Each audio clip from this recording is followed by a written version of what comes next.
Hi friends, ನಿಮ್ಮೆಲ್ಲರಿಗೂ ಕೂಡ ನಿಮ್ಮದೇ ಆಗಿರ್ತಕ್ಕಂಥ ಯೂಟ್ಯೂಬ್ ಚಾನಲ್ ಸ್ಟಡಿ ವಿತ್ ಪರಶುರಾಮ್ಗೆ ಸ್ವಾಗತ ಅಂತ ಹೇಳ್ತಾ, 3ನೇ ತರಗತಿಯ ಗಣಿತದಲ್ಲಿ SA2 ಸಂಕಲನಾತ್ಮಕ ಪರೀಕ್ಷೆ 2ರ ಪ್ರಶ್ನೆ ಪತ್ರಿಕೆಯನ್ನು LBA ಆಧಾರವಾಗಿಟ್ಟುಕೊಂಡು 60ರಷ್ಟು ಸಿಲೆಬಸನ್ನು DSCRT ಅವರ ಮೌಲ್ಯಮಾಪನದ ಒಂದು ಆದೇಶದಂತೆ ನಾವು ಏನು ಮಾಡಿದ್ದೀವಿ, ಪ್ರಶ್ನೆ ಪತ್ರಿಕೆಯನ್ನು ರಚನೆ ಮಾಡಿದ್ದೀವಿ. ಸೊ 1 to 8 ಕ್ವಶನ್ ಪೇಪರ್ ನಮ್ಮ ಬಳಿ ಸಿಗ್ತದೆ. ಸೊ ಯಾರಿಗೆಲ್ಲ ಇಂಟ್ರೆಸ್ಟೆಡ್ ಇದೆ ಅನ್ನೋರು 9964050759ಗೆ ವಾಟ್ಸಪ್ಪಲ್ಲಿ ಮೆಸೇಜ್ ಮಾಡೋದ್ರ ಮೂಲಕ ಈ PDF ನಾವು ಏನು ಮಾಡ್ಬೋದು, question paper key answer PDF ಸಿಗ್ತದೆ, ತಾವು ಪಡಿಬೋದು ಅಂತ ಹೇಳ್ತಾ ವಿಡಿಯೋನ ಲೈಕ್, ಶೇರ್ ಮತ್ತು ಸಬ್ಸ್ಕ್ರೈಬ್ ಮಾಡೋದನ್ನು ಮಾತ್ರ ಮರೆಯದಿರಿ. ಸೊ ಬನ್ನಿ ಹಾಗಾದರೆ ಈ ವಿಡಿಯೋನ ಶುರು ಮಾಡೋಣ. ಇದಕ್ಕಿಂತ ಮುಂಚೆ 3rd ಸ್ಟ್ಯಾಂಡರ್ಡಲ್ಲಿ ನಾನು ಕನ್ನಡ ಮತ್ತು EVS ಅನ್ನು ಹಾಕಿದ್ದೆ. ಈ ವಿಡಿಯೋದ ಡಿಸ್ಕ್ರಿಪ್ಷನ್ ಬಾಕ್ಸ್ನಲ್ಲಿ ಕೊಡ್ತೀನಿ. ಇವಾಗ ಮ್ಯಾಥ್ಸ್ ಇದೆ, ಇಂಗ್ಲೀಷ್ ಕೂಡ ಬೇಗನೆ ಲೈನ್ ಅಪ್ ಮಾಡ್ತಾರೆ.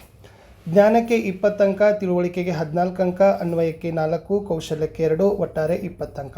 ನೆಕ್ಸ್ಟ್ ಒಂದು ಪ್ರಶ್ನವಾರು ಅಂಕ ಹಂಚಿಕೆಗಳಲ್ಲಿ ವಸ್ತುನಿಷ್ಠ ಮತ್ತು ಅತಿ ಕಿರು ಉತ್ತರ 20 ಅಂಕ, ಕಿರು ಉತ್ತರ 14 ಅಂಕ, ದೀರ್ಘ ಉತ್ತರ 6 ಅಂಕ, ಒಟ್ಟು 40 ಅಂಕ.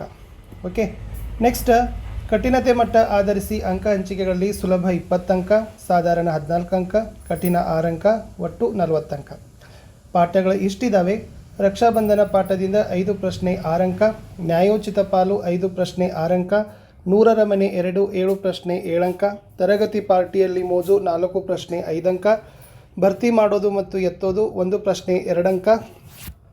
ನೆಕ್ಸ್ಟ್ ಕೊಡಿ ಮತ್ತು ಪಡೆಯಿರಿ ಅಂತ ಇದೆ, 2 ಪ್ರಶ್ನೆ 5 ಅಂಕ, ಸಮಯ ಸಾಗ್ತದೆ 4 ಪ್ರಶ್ನೆ 6 ಅಂಕ, ಸುರಾಕುಂಡದ ಜಾತ್ರೆ 1 ಪ್ರಶ್ನೆ 3 ಅಂಕ, 29 ಪ್ರಶ್ನೆ 40 ಅಂಕಗಳನ್ನು ನಾವು ಏನು ಮಾಡಿರ್ತಕ್ಕಂಥದ್ದು ಸೆಟ್ ಮಾಡಿರೋದು.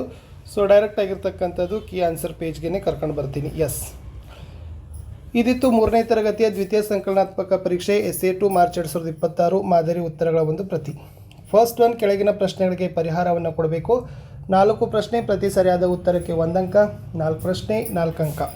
5 × 10 = ಡ್ಯಾಶ್ ಅಂತ ಇದೆ. ಸೊ 5 10 ಎಷ್ಟಾಗ್ತದಪ್ಪ ಅಂದರೆ 50 is the right answer.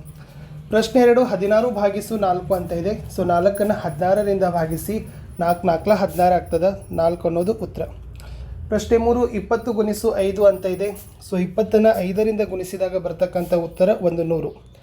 Last 45/5 ಇದೆ. ಸೊ ಉತ್ತರ ಬಂದುಬಿಟ್ಟು 9 ಅಂತಕ್ಕಂಥದ್ದು ಸರಿಯಾದ ಉತ್ತರವನ್ನು ಕೊಡಬೇಕು. ಇನ್ನು ಬಿಟ್ಟ ಸ್ಥಳವನ್ನು 10 ಪ್ರಶ್ನೆಗಳನ್ನು ಕೊಟ್ಟಿದ್ದೀವಿ. ಪ್ರತಿ ಸರಿಯಾದ ಉತ್ತರಕ್ಕೆ 1 ಅಂಕ, 10 ಪ್ರಶ್ನೆ 10 ಅಂಕ. 30ರ ಅರ್ಧದಷ್ಟು ಎಂದರೆ ಡ್ಯಾಶ್ ಅಂತ ಇದೆ. ಸೊ 30 ಇದೆಯಲ್ಲ, ಇದನ್ನು ಅರ್ಧ ಮಾಡಿದಾಗ ಏನಾಗ್ತದಪ್ಪ ಅಂದರೆ 15 ಆಗ್ತದೆ. So 15 is the right answer. Next one, 8 ಗೋಲಿಗಳು 4 ಗೋಲಿಗಳ ಡ್ಯಾಶ್ ಪಟ್ಟು ಇದೆ ಅಂತ ಇದೆ. 8 ಗೋಲಿಗಳನ್ನು ಮಾಡಬೇಕಾದ್ರೆ 4 ಗೋಲಿಗಳ ಎಷ್ಟು ಪಟ್ಟು ಮಾಡಬೇಕು? 4 2 ಇಟ್ ಮೀನ್ಸ್ 2 ಪಟ್ಟು ಏನು ಮಾಡಬೇಕಪ್ಪ ಅಂದರೆ ಮಾಡಿದರೆ ಹೆಚ್ಚಿಸಿದರೆ 8 ಗೋಲಿಗಳಾಗ್ತವೆ. ಒಂದು ಪೂರ್ಣ ವಸ್ತುವಿನಲ್ಲಿ ಡ್ಯಾಶ್ ಕಾಲು ಭಾಗ ಇರ್ತದೆ ಅಂತ ಕೇಳಿದ್ದಾರೆ, 1/4 ಅಂತ ಹೇಳ್ತೀವಿ. ಸೊ ಎಷ್ಟಿರ್ತದಪ್ಪ ಅಂದರೆ 4 ಅಂತಕ್ಕಂಥದ್ದು ರೈಟ್ ಆನ್ಸರ್. 2 ಕಾಲು ಭಾಗಗಳು ಒಂದು ಪೂರ್ಣ ವಸ್ತುವಿನ ಡ್ಯಾಶ್ ಆಗಿದೆ ಅಂತ ಕೇಳಿದ್ದಾರೆ. ಹಾಗಾದರೆ 2 ಕಾಲು ಭಾಗಗಳು ಸೇರಿದರೆ ಒಂದು ಪೂರ್ಣ ವಸ್ತುವಿನ ಅರ್ಧ ಆಗ್ತದೆ ಅಂತಕ್ಕಂಥದ್ದು ಇತ್ತು. ನೆಕ್ಸ್ಟ್ ಒನ್, 11 22 ಡ್ಯಾಶ್ 44 45 ಇದೆ. ಸಂಖ್ಯಾ ಸರಣಿಯನ್ನು ಗಮನಿಸಿ. ಸೊ ಏನಾಗ್ತದೆ, ಇಲ್ಲಿ 11 ಅದ, ಇಲ್ಲಿ 22 ಅದ. ಸೊ ನೆಕ್ಸ್ಟ್ ಬರೀತಕ್ಕಂಥದ್ದು 33 ಬರೀಬೇಕು, ಆಮೇಲೆ 44 45 ಬರೆದ್ರೆ ಆನ್ಸರ್ ಕಂಪ್ಲೀಟ್ ಆಗ್ತದೆ. ಇನ್ನು 338 ಮತ್ತು 388ರಲ್ಲಿ ಯಾವ ಸಂಖ್ಯೆ ದೊಡ್ಡದು ಅಂತ ಕೇಳಿದ್ದಾರೆ. ಸೊ 338 ಮತ್ತು 388 ಇದರಲ್ಲಿ ಸಂಖ್ಯೆ 388 ಅಂತಕ್ಕಂಥದ್ದು ದೊಡ್ಡದು ಅನ್ನೋದನ್ನು ಬರೀಬೇಕು. ನೆಕ್ಸ್ಟ್ ಒಂದು ವರ್ಷದಲ್ಲಿರುವ ದಿನಗಳ ಸಂಖ್ಯೆ ಕೇಳಿದ್ದಾರೆ. ಒಂದು ವರ್ಷದಲ್ಲಿ ಎಷ್ಟು ದಿನಗಳು ಬರ್ತವೆ? 365 ಬರ್ತವೆ. ಅಧಿಕ ವರ್ಷದಲ್ಲಿ 366 ಬರ್ತದೆ. ಡ್ಯಾಶ್ ತಿಂಗಳಿನಲ್ಲಿ ಕಡಿಮೆ ದಿನಗಳು ಇರ್ತವೆ ಅಂತ ಕೇಳಿದ್ದಾರೆ. ಸೊ ನಾವು 12 ತಿಂಗಳುಗಳಿದ್ದಾವೆ. ಈ 12 ತಿಂಗಳಿನಲ್ಲಿ ಯಾವ ತಿಂಗಳಿನಲ್ಲಿ ಕಡಿಮೆ ದಿನಗಳು ಬರ್ತಾವಪ್ಪ ಅಂದರೆ ಅದು February is the right answer. ಇನ್ನು ಸರಿ ತಪ್ಪನ್ನು ಬರಲಿಕ್ಕೆ 5 ಪ್ರಶ್ನೆಗಳನ್ನು ಕೊಟ್ಟಿದ್ದೀವಿ. ಪ್ರತಿ ಸರಿಯಾದ ಉತ್ತರಕ್ಕೆ 1 ಅಂಕ, 5 ಪ್ರಶ್ನೆ 5 ಅಂಕ. ಅಳಿಸುವ ರಬ್ಬರ್ 1 ಮೀಟರ್ ಉದ್ದವಿರುತ್ತದೆ. ಇರ್ಜರ್ 1 ಮೀಟರ್ ಇರ್ತದಾ? ಇಲ್ಲ, ತಪ್ಪು. ಕಿಟಕಿಯು ಬಾಗಿಲಕ್ಕಿಂತ ಉದ್ದವಿದೆ. ಕಿಟಕಿಗಳು ಯಾವಾಗಲೂ ಬಾಗಿಲಷ್ಟು ಉದ್ದ ಇರೋದಿಲ್ಲ. ಸೊ ಇದು ಕೂಡ ತಪ್ಪಿದೆ.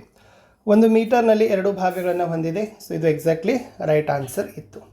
ಇನ್ನು ಹೊಂದಿಸಿ ಬರಿಬೇಕಾಗಿತ್ತು. ಸೊ ಫಸ್ಟ್ ಇದೆ ನೋಡಿ, ನನ್ನ ಬಳಿ ಅಂಕಿಗಳಾಗಿ 2 0 ಇದೆ ಅಂತ ಕೇಳಿದ್ದಾರೆ. ಲಾಸ್ಟ್ 2 0 ಅಂತಕ್ಕಂಥದ್ದು ಏನು ಮಾಡಬೇಕಪ್ಪ ಅಂದರೆ ಅಷ್ಟು ಆಪ್ಷನ್ ನೋಡಿದಾಗ ನಿಮಗೆ ಗೊತ್ತಾಗ್ತದೆ. ಒಂದೊಂದೇ ಆಪ್ಷನ್ ಮೇಲೆ ಉತ್ತರಗಳನ್ನ ನೋಡಬೇಡಿ. 100 ಆರ್ 400 ಎನಿ ಒನ್ ಬರೀಬೇಕು. ನನ್ನ ಬಳಿ 3 ನೂರುಗಳಿವೆ ಅಂತ ಕೇಳಿದರೆ ಯಾವ ಸಂಖ್ಯೆಯಲ್ಲಿ 100ರ ಸ್ಥಾನ 3 300. So 300 is the right answer. ನನ್ನ ಬಳಿ 0 10 0 ಬಿಡಿ ಇದೆ. 0 10 ಮತ್ತು 0 ಬಿಡಿ ಇರ್ತಕ್ಕಂಥದ್ದು ಯಾವುದಿದೆ? ಸೊ 400 ಆರ್ 100 ಅನ್ನೋದನ್ನು ಬರೀಬೋದು. ಇನ್ನು ನಾನು ಶತಕ ಪ್ಲಸ್ ಅರ್ಧ ಶತಕ, ಶತಕ ಅಂದರೆ 100, ಅರ್ಧ ಶತಕ ಅಂದರೆ 50, ಎರಡು ಕೂಡಿಸಿದಾಗ 150. ಸೊ 150 ಅನ್ನೋದು ಇದೆ. ನಾನು 400 ಮತ್ತು 450ರ ಮಧ್ಯೆ ಇದೆ. ಸೊ 400 ಮತ್ತು 450ರ ಮಧ್ಯದಲ್ಲಿರೋದು ಎಷ್ಟಪ್ಪ ಅಂದರೆ 425 ಈಸ್ ದಿ ರೈಟ್ ಆನ್ಸರ್. ಇನ್ನು 2 ಮಾರ್ಕರ್ ಕ್ವಶನ್ಸ್ಗೆ ಬರೋಣ. ಪ್ರತಿ ಜಾಡಿಯಲ್ಲಿ 4 ಕುಕ್ಕಿಗಳಿದ್ದಾವೆ. 5 ಜಾಡಿಗಳಲ್ಲಿರುವ ಎಷ್ಟು ಕುಕ್ಕೀಸ್ಗಳಿದ್ದಾವೆ ಅಂತ ಕೇಳಿದ್ದಾರೆ. ಸೊ ಬರ್ಕೊಡ್ರಿ. ಪ್ರತಿ ಜಾಡಿನಲ್ಲಿರುವ ಕುಕ್ಕಿಗಳ ಸಂಖ್ಯೆ 4. 5 ಜಾಡಿನಲ್ಲಿರಬೇಕಾದ ಕುಕ್ಕಿಗಳ ಸಂಖ್ಯೆ ಎಷ್ಟು? ಹಾಗಾದರೆ 4 × 5 ಮಾಡಿದರೆ 20 ಅಂತಕ್ಕಂಥ ಉತ್ತರವನ್ನು ಕೊಡಬೇಕು. ಪ್ರಶ್ನೆ 22. ಅರ್ಧಕ್ಕೆ ಬಣ್ಣ ಹಚ್ಚಿರುವ ಆಕೃತಿಗಳಿಗೆ ಬಣ್ಣ ಹಾಕಿ ಅಂತ ಕೇಳಿದ್ದಾರೆ, ಅಥವಾ ವೃತ್ತ ಹಾಕಬೇಕು. ಸೊ ಯಾವ ಚಿತ್ರಕ್ಕೆ ಸಮಾನವಾಗಿ ಏನು ಮಾಡಿದಾರಪ್ಪ ಅಂದರೆ ಭಾಗ ಮಾಡಿದ್ದಾರೆ ಅನ್ನೋದನ್ನು ಗೊತ್ತಿದೆ. ಒಂದು ಭೂಪಟ ಇದೆ, ಇನ್ನೊಂದು ಅಲ್ಮಾರು ಇದೆ. ಸೊ ಅವುಗಳಿಗೆ ನೀವು ವೃತ್ತವನ್ನು ಹಾಕಿದರೆ ಕಂಪ್ಲೀಟ್ ಆಗ್ತದೆ. ನೆಕ್ಸ್ಟ್ ಇನ್ನು ಏರಿಕೆ ಕ್ರಮದಲ್ಲಿ ಬರೀಬೇಕು. ಫಸ್ಟ್ 1/4 ಮೀಟರ್ ಬರ್ತದೆ, ಅರ್ಧ ಮೀಟರ್ ಬರ್ತದೆ, 1 ಮೀಟರ್ ಬರ್ತದೆ, ಲಾಸ್ಟಿಗೆ ಬರ್ತಕ್ಕಂಥದ್ದು ಯಾವುದಪ್ಪ ಅಂದರೆ 2 ಮೀಟರ್ ಅಂತಕ್ಕಂಥದ್ದು ಇತ್ತು. ಇನ್ನು ಚಿತ್ರ ಗಮನಿಸಬೇಕು. ಚಿತ್ರಕ್ಕೆ ಅನುಗುಣವಾಗಿ ಕೆಳಗಿನ ಪ್ರಶ್ನೆಗಳಿಗೆ ಉತ್ತರಗಳನ್ನು ಕೊಡಬೇಕು. ಈ 3 ಬಾಟಲ್ ಇದ್ದಾವೆ. ಋತುವಿನ ಲೋಟ, ಮೋನುವಿನ ಲೋಟ, ನೀತಾಳ ಲೋಟ. ಯಾರು ಹೆಚ್ಚು ಹಾಲು ಕುಡಿದರು ಅಂತ ಇದೆ. ಯಾವ ಗ್ಲಾಸಲ್ಲಿ ಫುಲ್ಲಾಗಿರ್ತಕ್ಕಂಥ ಹಾಲಿದೆ ಅಂತ ಹೇಳ್ಬೋದು. ಸೊ ದ ಆನ್ಸರ್ ಈಸ್ ಋತು. ಇನ್ನು ಯಾರು ಕಡಿಮೆ ಹಾಲು ಕುಡಿದರು ಅಂತಕ್ಕಂಥದ್ದಿದೆ. So it answer is Neeta ಅಂತಕ್ಕಂಥದ್ದು ಇತ್ತು. ಸೊ ಇದನ್ನು ಹೀಗೂ ಬರಿಬೋದು. ಯಾವ ಗ್ಲಾಸಿನಲ್ಲಿ ಹೆಚ್ಚು ಹಾಲು ಇದೆ, ಓಕೆ, ಯಾರ ಗ್ಲಾಸಿನಲ್ಲಿ ಇರ್ತಕ್ಕಂಥದ್ದು. ಎಸ್, ರೀತಾಳ ಗ್ಲಾಸಿನಲ್ಲಿ ಹೆಚ್ಚು ಹಾಲು ಇದೆ ಅನ್ನೋದನ್ನು ನೀವೇನು ಮಾಡ್ಬೋದು, ಈ ಥರನೂ ಕೂಡ ಕ್ರೆಡಿಟನ್ನು ಮಾಡ್ಕೊಳ್ಬೋದು. ಇನ್ನು ನಿಮ್ಮ ಸ್ವಂತ ಜನನ ಪ್ರಮಾಣ ಪತ್ರವನ್ನು ತುಂಬಿರಿ ಅಂತ ಕೇಳಿದ್ರೆ ಬರ್ತ್ ಸರ್ಟಿಫಿಕೇಟ್, ಇಲ್ಲಿ ನಿಮ್ಮ ಹೆಸರು ಬರೀಬೇಕು, ವೇದಾಂತ, ನಿಮ್ಮ ಲಿಂಗ, ಸೊ ಗಂಡು ಹೆಣ್ಣು ಅದನ್ನು ಬರೀರಿ. ಹುಟ್ಟಿದ ದಿನಾಂಕವನ್ನು ನೀವು 3 ಪಾಯಿಂಟ್ಸ್ ಬರೆದ ನಿಮಗೆ 2 ಮಾರ್ಕ್ಸ್ ಕೊಡ್ತಾರೆ. ಇದು ಬರ್ತ್ ಸರ್ಟಿಫಿಕೇಟ್ ಮೇಲೆ ಇರ್ತಕ್ಕಂಥ ಒಂದು ಪ್ರಶ್ನೆ. ಕೊಟ್ಟಿರೋ ಸಮಯವನ್ನು ಗಡಿಯಾರದಲ್ಲಿ ತೋರಿಸಬೇಕು. 8 ಗಂಟೆ 15 ನಿಮಿಷ, 7 ಗಂಟೆ 30 ನಿಮಿಷ ಅಂತಿದೆ. ಸೊ ಇದನ್ನು ನೀಟಾಗಿ ಚಿತ್ರದಲ್ಲಿ ತೆಗೆದಾಗ ಸೊ ಏನಾಗ್ತದಪ್ಪ ಅಂದ್ರೆ ಇದು 8 ಗಂಟೆ 15 ನಿಮಿಷ ಆಗ್ತದೆ, 8:15 ಆಗ್ತದೆ. ಇದು 7:30 ಅಂತಕ್ಕಂಥದ್ದು ಆಗ್ತದೆ. ಇಲ್ಲಿನೂ ಕೂಡ ನೀವು ಇದನ್ನು ತೋರಿಸ್ಬೋದು. So it's a very easy. ಇದು 8 ಚಿಕ್ಕದಿರಬೇಕು, 15 ಅನ್ನೋದು ದೊಡ್ಡದಿರಬೇಕು. 7:30 ಅಂದರೆ 7 ಚಿಕ್ಕದು, 30 ಅಂದರೆ 6 ಇದು ಕೂಡ ದೊಡ್ಡದು. ಸೊ ಈ ಥರ ನೀವೇನು ಮಾಡ್ಬೋದು, ಡಿಸೈನನ್ನು ಡ್ರಾವನ್ನು ಅಲ್ಲೇ ಮಾಡಬೇಕಿತ್ತು. ಇನ್ನು ಸೂಕ್ತ ಸಂಖ್ಯೆಗಳೊಂದಿಗೆ ಪೆಟ್ಟಿಗೆಗಳನ್ನು ಭರ್ತಿ ಮಾಡಿ ಅಂತ ಕೇಳಿದ್ದಾರೆ. 120ರಲ್ಲಿ 3 ಕೂಡಿಸಿ ಎಷ್ಟು ಬತ್ತು? 123 ಬತ್ತು. ಓಕೆ, ಆಮೇಲೆ 123ಯಲ್ಲಿ 8 ಕೂಡಿಸಿ ಎಷ್ಟು ಬತ್ತು? 131 ಬತ್ತು. ಇವೆರಡು ಸಂಖ್ಯೆಗಳನ್ನು ಅಲ್ಲಿ ಬರಿಬೇಕಿತ್ತು. ಇನ್ನು ಸೂಚಿಸಿದಂತೆ ಉತ್ತರಿಸಬೇಕು. 6ಅನ್ನು ಕೂಡುತ್ತಾ ಬರೀಬೇಕು. 234ರಲ್ಲಿ 6 ಕೂಡಿಸಿದರೆ 240, 240ರಲ್ಲಿ ಮತ್ತೆ 6 ಕೂಡಿಸಿದರೆ 246, 357ರಲ್ಲಿ 9ಅನ್ನು ಕೂಡಿಸಿದರೆ 366, 366ರಲ್ಲಿ ಮತ್ತೆ 9 ಕೂಡಿಸಿದರೆ 375. 6ಅನ್ನು ಕಳೆಯುತ್ತಾ ಬರೀಬೇಕು. 288ಲ್ಲಿ -6 ಮಾಡಿದ್ರೆ 282, 282ದಲ್ಲಿ ಮತ್ತೆ -6 ಮಾಡಿದರೆ 276 ಈಸ್ ದಿ ಆನ್ಸರ್. ಇನ್ನು ಕೊಟ್ಟ ಸಮಮಿತಿ ಆಕೃತಿಗಳನ್ನು ಬಿಡಿಸಿ ಪೂರ್ತಿಗೊಳಿಸಿ ಅಂತ ಕೇಳಿದರೆ ಸಮಮಿತಿ ಆಕೃತಿಯನ್ನು ಪೂರ್ತಿ ಮಾಡಿದಾಗ ಈ ಉತ್ತರವನ್ನು ನೀವು ಕೊಡಬೇಕು. ಇಷ್ಟು 3rd ಸ್ಟ್ಯಾಂಡರ್ಡಲ್ಲಿರ್ತಕ್ಕಂಥ ಮ್ಯಾಥ್ಸ್ ಕ್ವಶನ್ ಪೇಪರನ್ನು ಹಾಕಿದ್ದೀನಿ. ಯಾರಿಗೆಲ್ಲ PDF ಬೇಕನ್ನೋರು 9964050759 ನನಗೆ ವಾಟ್ಸಪ್ಪಲ್ಲಿ ಮೆಸೇಜ್ ಮಾಡಿ ಅಂತ ಹೇಳ್ತಾ ಸಿಗ್ತೀನಿ ಹೊಸ ವಿಡಿಯೋದಲ್ಲಿ. ಬಾಯ್.